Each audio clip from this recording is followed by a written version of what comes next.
paid the price. Because our sisters paid the price. Because our sisters paid the price. Because our mothers paid the price. Because our mothers paid the price. Because our fathers paid the price. Because our fathers paid the price. Because our brothers paid the price. Because our brothers.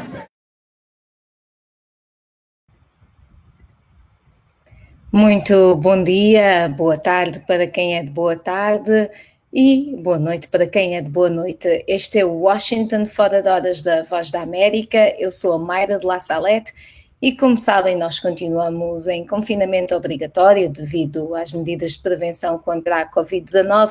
Portanto, estamos a emitir o nosso programa a partir dos nossos estúdios improvisados, neste caso, a partir da minha casa. Um bom início de semana, uma boa segunda-feira. O vídeo que acabamos de ver é um vídeo de uma manifestação da diáspora africana na capital dos Estados Unidos, Washington, D.C., que se reuniu ontem, domingo, no Parque Malcolm X, em solidariedade com os negros americanos depois da morte de George Floyd pelas mãos de um polícia em Minneapolis. Os gritos de ordem diziam: porque o nosso povo paga o preço, porque os nossos irmãos pagam o preço. E vamos então às notícias de hoje. Eu espero que se juntem a mim o mais cedo possível para acompanharem as notícias deste 15 de junho e eu vou aproveitar e partilhar aqui também o nosso programa aqui no meu próprio Facebook. Portanto, convido todos a fazerem o mesmo e agradeço desde já. Portanto, aqui está, publicado. Vamos então às notícias que marcam este 15 de junho. O Tribunal da Ilha Cabo-Verdiana do Sal decretou a prisão preventiva do empresário Alex Saab Moran, considerado um teste de ferro de Nicolás Maduro pelos Estados Unidos. Saab, natural da Colômbia, onde também é procurado e teve os seus bens apreendidos, foi detido na sexta-feira na Ilha do Sal quando o avião em que seguia para o Irão parou para reabastecer. Ele estava na lista vermelha da Interpol com base num mandado de captura internacional emitido pelos Estados Unidos. Os Estados Unidos têm agora um prazo de 18 dias para solicitar a extradição de Alex Saab Moran às autoridades de Cabo Verde. O empresário foi acusado pelas autoridades americanas de lavagem de dinheiro e por alegados contratos fraudulentos elaborados para enriquecer a família de Maduro e próprio Saab, através da sobrefaturação e do uso do sistema cambial controlado pelo governo. Na altura, o secretário do Tesouro americano Steve Mnuchin disse que Saab estava envolvido numa vasta rede de corrupção com membros do governo de Maduro. A advogada de Saab nos Estados Unidos, Maria Domingues, confirmou a detenção do empresário em Cabo Verde, mas recusou-se a dar outros pormenores. O Ministério das Relações Exteriores da Venezuela afirmou que Saab foi detido quando estava a trabalhar com agente do governo venezuelano numa viagem para obter alimentos, medicamentos e outros bens humanitários para ajudar o país a combater a pandemia do coronavírus. A Venezuela pede ao Estado de Cabo Verde para libertar Alex Saab, lê-se na declaração que descreveu a prisão como uma detenção arbitrária que viola a lei internacional. Antes de continuarmos com as nossas notícias, vamos ver se já temos aqui muita gente ligada a nós. Iona Arsénio de Oliveira diz: vamos continuar a esperar. Iona, um bocadinho mais de desenvolvimento, à espera do quê? Vítor Papi, boa tarde, Maputo. Anselmo Maculana, boa tarde. Ezequiel Fernando também está em linha. O Léo, o nosso colega Léo também está aqui. Boa tarde, mundo. Pat Sichone Abiude diz que é Manning. Heleno Panguila, a partir de Angola. A Medidas Neves está a partir de São Tomé e Príncipe, concretamente do distrito de Lemba. E para não ficarem de fora, Gilson Adão e John Pólvora, um está em Luanda a partir do Quilamba e outro está em Nampula a partir de Moçambique. Muito bem, estes são os nossos Washington foradenses, que são os espectadores do Washington Fora de Horas. É assim que ficou definido pela Rebeca Machava. Portanto, eu agradeço a participação da Rebeca nesta nomeação não é? Dos espectadores do Washington Fora de Horas, portanto, muito bem-vindos todos os Washington foradenses. Vamos lá então continuar a nossa segunda-feira de notícias. Em Angola, a doação de salários de deputados da UNITA para o combate à Covid ainda não chegou aos destinatários. Este é o título.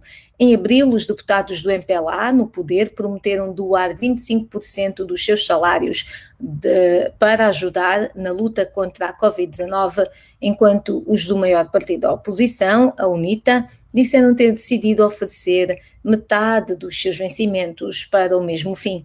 No passado dia 10 de junho, numa reportagem da Voz da América, os analistas Elídio Manuela e Rui Candolle questionaram a doação prometida pelos deputados e chegaram mesmo a classificar a mesma de um ato propagandista que visou ludibriar o eleitorado. Frente à inexistência de um ato público de entrega ou de divulgação de informações sobre a mesma, a VOA contactou na altura os referidos partidos cujos responsáveis não responderam às chamadas. Agora, a UNITA, na voz do primeiro vice-presidente da bancada parlamentar, Maurílio Luele, esclarece que os deputados, e eu passo a citar, fizeram as contribuições por via de transferências bancárias, mas, no entanto, os valores ainda não foram distribuídos. O parlamentar esclareceu também que a contribuição será entregue à direção da UNITA, que definirá quem serão os beneficiários. Maurílio Luele acrescentou que os resultados das doações serão divulgados numa conferência de imprensa a ser realizada em breve. Não conseguimos falar com a liderança do MPLA, apesar das muitas chamadas feitas ao seu porta-voz Albino Carlos, e quem no início da campanha havia garantido que os seus deputados já estavam a contribuir. Portanto, nós vamos continuar no encalço desta questão para saber quem deu e a quem vão ser. Na realidade, o mais importante é quem vão ser os beneficiários deste dinheiro, não é? No final do dia, é isso que importa, é que as pessoas sejam ajudadas. A agência de notação financeira Fitch disse hoje que Angola deverá ter de pagar cerca de 5 mil milhões de dólares este ano em pagamentos de dívida pública, representando mais de 60% da receita do governo. Numa nota enviada aos investidores, os analistas dizem estimar que o governo de Angola enfrenta um custo de aproximadamente 5 mil milhões, aliás, equivalente a 8% do PIB em amortizações da dívida externa, com o total dos pagamentos de juros aumentarem para mais de 60% da receita governamental e que, apesar do ajustamento orçamental em curso, a depreciação das reservas estrangeiras e o aumento dos custos de financiamento, aumentaram o rácio da dívida sobre o PIB para bem acima da classificação média de B, o rating atribuído a Angola. A consultora defende que, e eu cito, Angola deverá chegar a acordo com os credores oficiais bilaterais sobre a reestruturação da dívida, mas a revisão do programa do Fundo Monetário Internacional pode requerer uma reestruturação adicional da dívida comercial. Portanto, Angola tem aqui muito trabalho para fazer em relação à dívida que tem. Em Moçambique, o número de pobres em Moçambique aumentou 1 milhão em 3 anos, um retrocesso na redução da pobreza registada até então, devido à crise económica, ao escândalo da dívida oculta, às catástrofes naturais e à violência. A análise consta de um relatório sobre a evolução da pobreza multidimensional em Moçambique, um país assolado pela crise, elaborado pelo Instituto Universitário Mundial de Investigação Económica para o Desenvolvimento das Nações Unidas. Portanto, o nome do estudo, do nome do relatório é Evolução da Pobreza Multidimensional em Moçambique, um país assolado pela crise. Este relatório fornece análises económicas e políticas e aconselhamento com vista a um desenvolvimento sustentável e equitativo. De acordo com o mesmo documento, o número de pessoas multidimensionalmente pobres aumentou em cerca de 1 milhão no período de 2015 e 2018 em Moçambique, passando de cerca de 21,3 milhões de pessoas para cerca de 22,2 milhões num país com quase 30 milhões de habitantes. Segundo os autores do documento, e eu passo a citar, isto aponta para uma intensificação da pobreza, especialmente porque a maioria dos pobres adicionais está localizada nas zonas rurais já vulneráveis e nas províncias centrais. Vamos voltar a Cabo Verde, onde a primeira-dama Lígia Fonseca considerou que o partido no poder, o MPD, tinha o dever moral e político de integrar mulheres como cabeças de lista às autárquicas deste ano no país e desafiou os demais partidos, principalmente o PICV, a não repetir o mesmo. A reação da primeira-dama na sua página de Facebook surgiu 2 dias depois de o Movimento para a Democracia, o MPD, partido no poder em Cabo Verde, ter apresentado os candidatos às autárquicas deste ano, com 22 homens como cabeças de lista em outros tantos municípios e 6 meses depois da aprovação de uma lei que obriga pelo menos 40% dos candidatos às eleições autárquicas de 2020 no país a serem mulheres. E eu passo a citar as palavras de Lígia Fonseca. Um partido que está no poder e que aprovou a lei da paridade tem de ser líder neste movimento para uma sociedade mais equitativa, onde as mulheres tenham de facto as mesmas oportunidades que os homens. Fim de citação. Para Lígia Fonseca, o MPD tinha que dar um sinal forte e ter maior responsabilidade. Lígia Fonseca diz esperar que o PICV na oposição não faça o mesmo. Antes de continuarmos com as notícias e vamos passar à pandemia, vamos passar a falar sobre a pandemia dentro de alguns minutos, se não segundos mesmo, quero aqui dar um olá à Marina Lopes Furtado, diz que se os deputados fizerem isso estarão a ajudar muitas pessoas. O Eudino Lu diz boa iniciativa, pelo menos alguns estão comovidos com a situação, espera-se que o gesto não pare por aqui. É verdade. Cotter Armando disse que cidadãos lusófonos participaram em apoio da morte de George Floyd, não tem reportagem. Eu não sei se ele estava, talvez queira dizer que houve cidadãos lusófonos a participar nesta manifestação e que nós não temos a reportagem, talvez seja isso. De facto tem sido um bocado complicado apanhar toda a gente, mas estamos a tentar fazer o máximo para cobrir tudo. Maria de Lourdes Moreira, bom dia desde Utah. Está desde Utah, bom dia, espero que esteja tudo bem no Utah. O Eudino Lu gosta do programa e nós agradecemos humildemente. Deixa-me ver aqui se eu perdi mais alguém. Sadiq diz obrigado. Daniel de Cabinda, muito bom dia, boa tarde, já em Cabinda já é boa tarde, portanto diga-nos como é que estão as coisas em Cabinda. Nós na semana passada noticiamos alguma tensão em Cabinda, portanto como é que estão as coisas por aí? Celeste Gime, vamos que vamos sim senhora Celeste, vamos então continuar, vamos falar agora de coronavírus. Portanto, no que toca ao coronavírus, temos aqui a notícia de que um jovem angolano residente na China integra uma equipa que está a instalar laboratórios para testes de ácido nucleico e providenciar treino técnico no Gabão, Togo e Benin no âmbito da luta contra a Covid-19. A imprensa chinesa revelou que Valdemar Chipeng, de 23 anos, licenciado em biotecnologia pela Universidade Normal de Zhejiang em 2018, foi contratado pela empresa chinesa BGI Genomics, que depois de formação especial adicional, pô-lo a trabalhar na sua sede em Shenzhen. Com o surgimento do novo coronavírus, o jovem angolano foi chamado em janeiro a juntar-se à equipa de especialistas chineses. Agora faz parte da equipa científica que está a implementar o projeto laboratorial Huyan, aliás, em alguns países da África Ocidental para a triagem e teste do SARS-CoV-2, que é o nome científico da Covid-19. A equipa tem como missão instruir os especialistas daqueles países em como manusear os produtos e materiais biomédicos através de aulas teóricas e práticas. Portanto, temos aqui um cientista angolano que faz parte de uma equipa de cientistas chineses a trabalhar na luta contra a Covid-19. Em Moçambique, as autoridades de saúde anunciaram hoje o terceiro óbito devido ao coronavírus, precisamente na província de Nampula, que já tem 179 casos da pandemia. A vítima estava em isolamento domiciliário e perdeu a vida 4 dias depois de receber o resultado dos testes.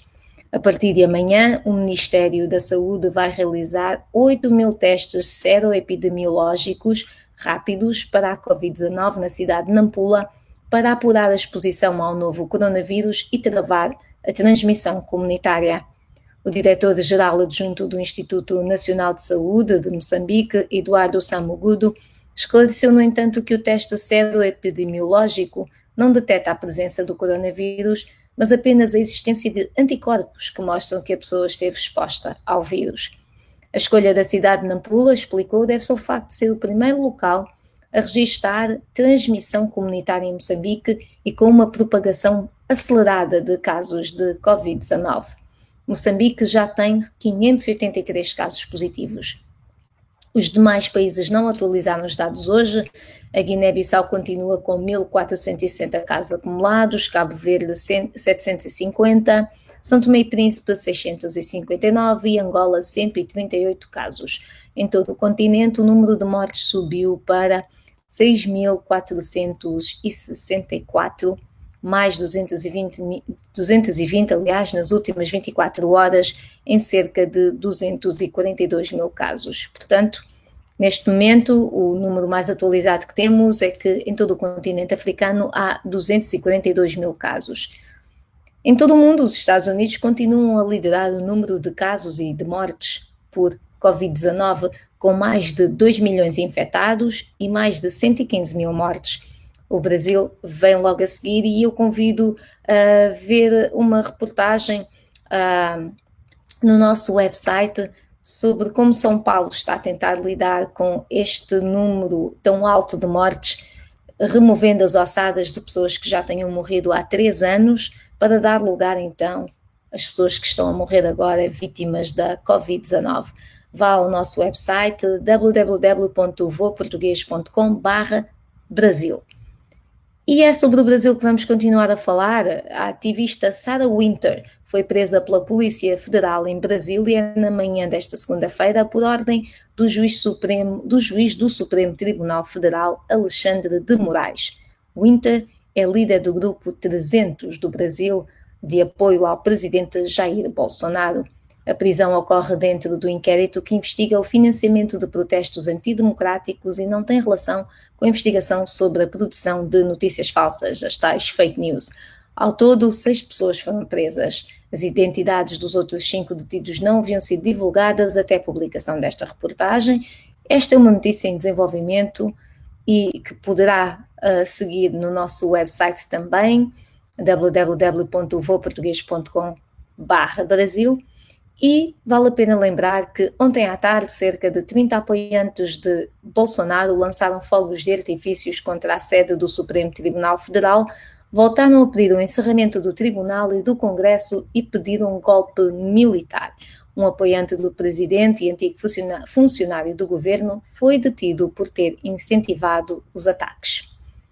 Vamos fazer aqui uma pequena pausa, que vocês já devem estar a perguntar, mas ela não para, não respira, então para respirar um bocado, ver aqui quem é que está ligado a nós.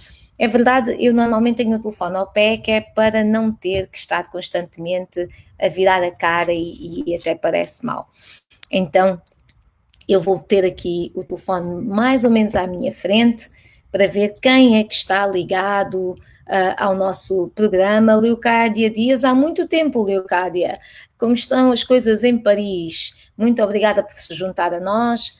E o Cotter Armando diz 140 em Angola, portanto está a dar-nos um número mais atualizado dos casos de coronavírus, acredito eu.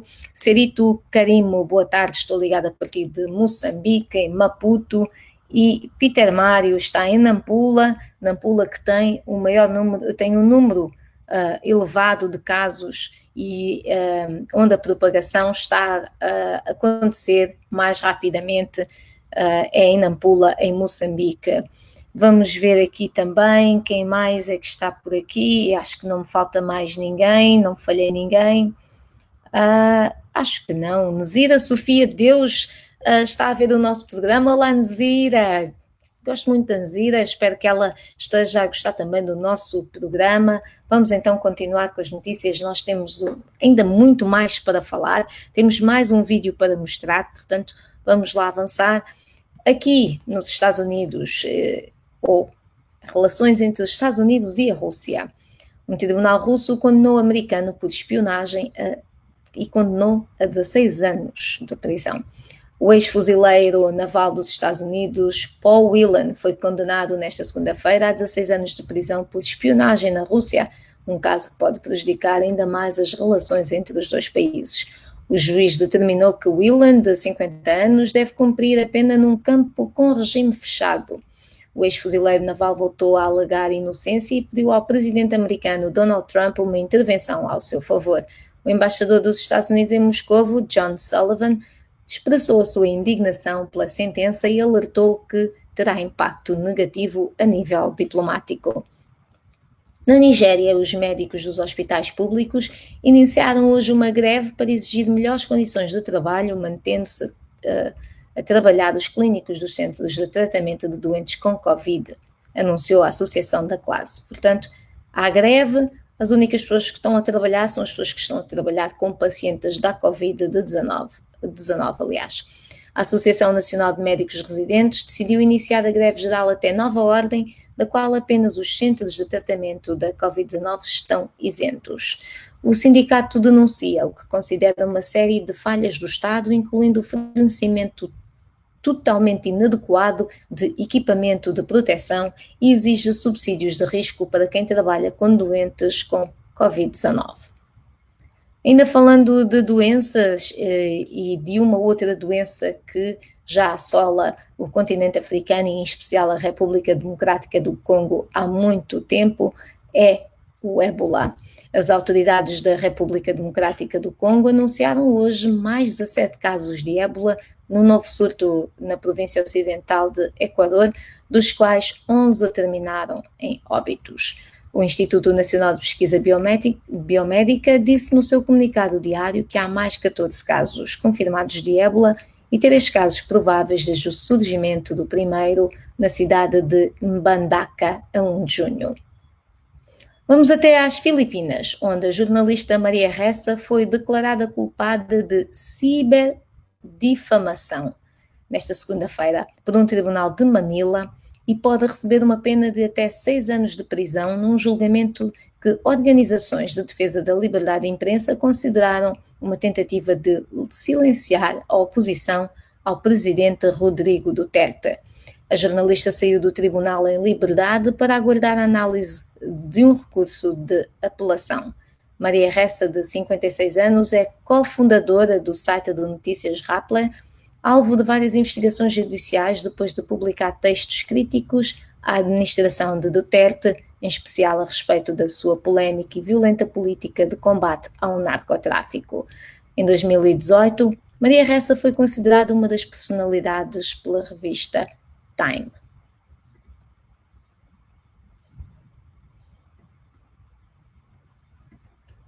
Quero encontrar esse aparelho bem cedinho. Não quero ter problema com o chefe. Entendeu, né? Não quero ter problema com o chefe. Está dito. Como é que esperas que este filme seja visto pelos não angolanos?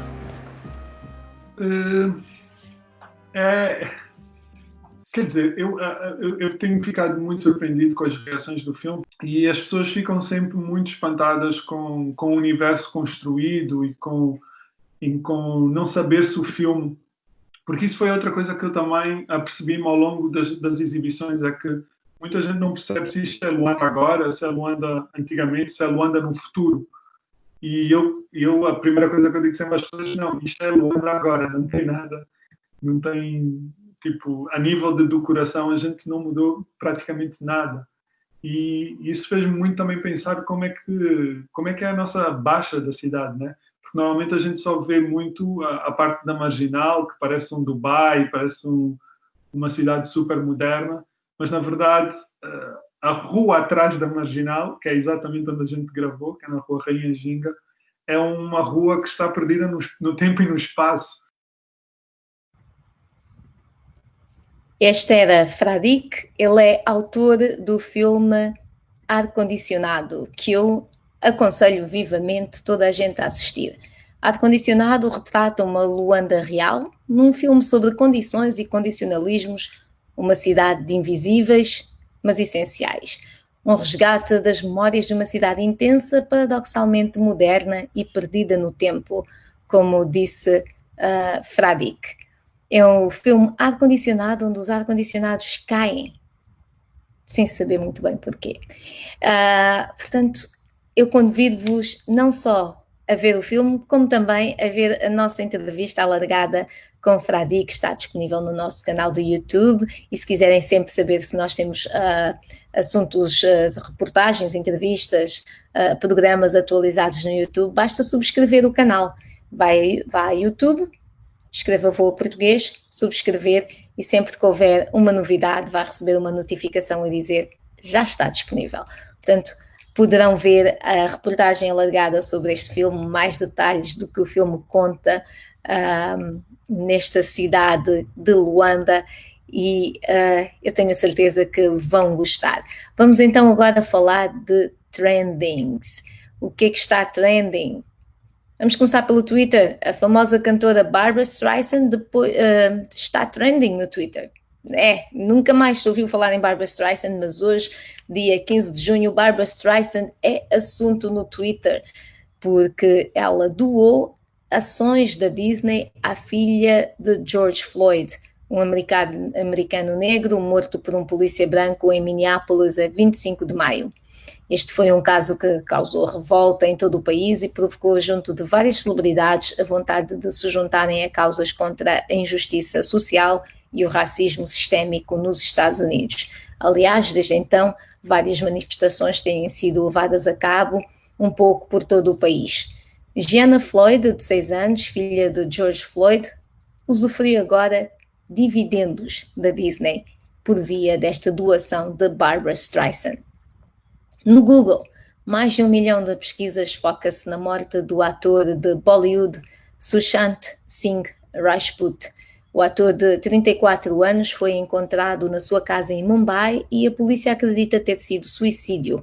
Sua morte levanta mais uma vez o tema de saúde mental, a discussão sobre a saúde mental.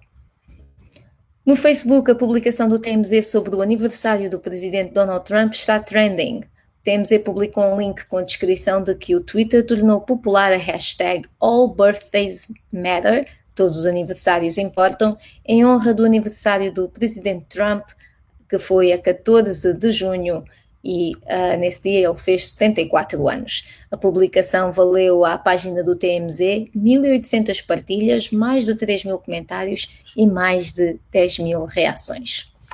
E antes de nos despedirmos, vale a pena lembrar que o futebol está mesmo de regresso e hoje há a Liga do Campeonato Espanhol, não é? Hoje há jogos da Liga do Campeonato Espanhol e também da Primeira Liga de Portugal. Em Espanha, o Sevilha, em terceiro lugar, está no campo do Levante, que está em segundo lugar.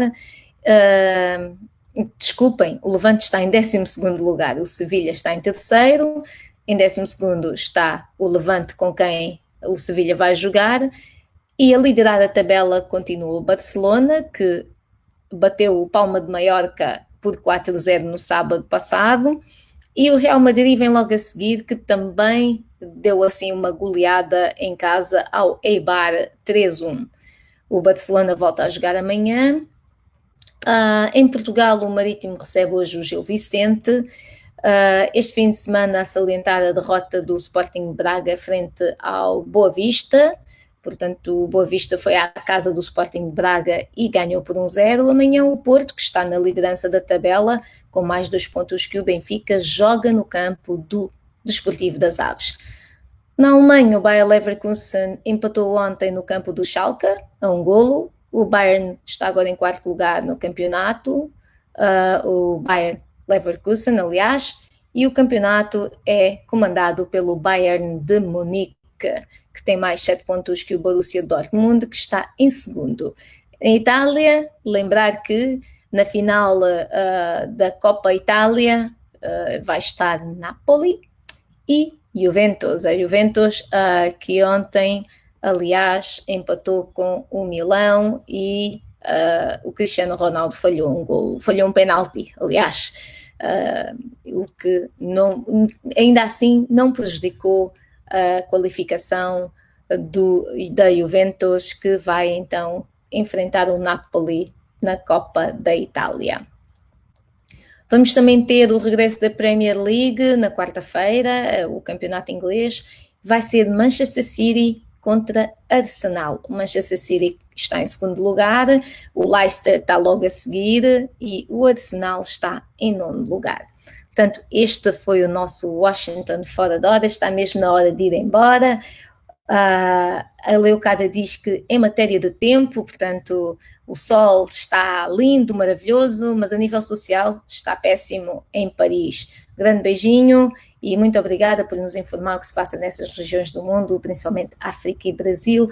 Obrigada eu pela companhia, foi muito bom estar aqui convosco e eu espero ter todos os Washington Foradenses e mais alguns em todos os dias aqui no nosso Washington Fora de Horas. É das 9h30 da manhã às 10 da manhã, horário de Washington DC, de segunda a sexta-feira. Eu sou Mayra de La Salette e desejo-vos uma continuação de um ótimo dia e melhor semana.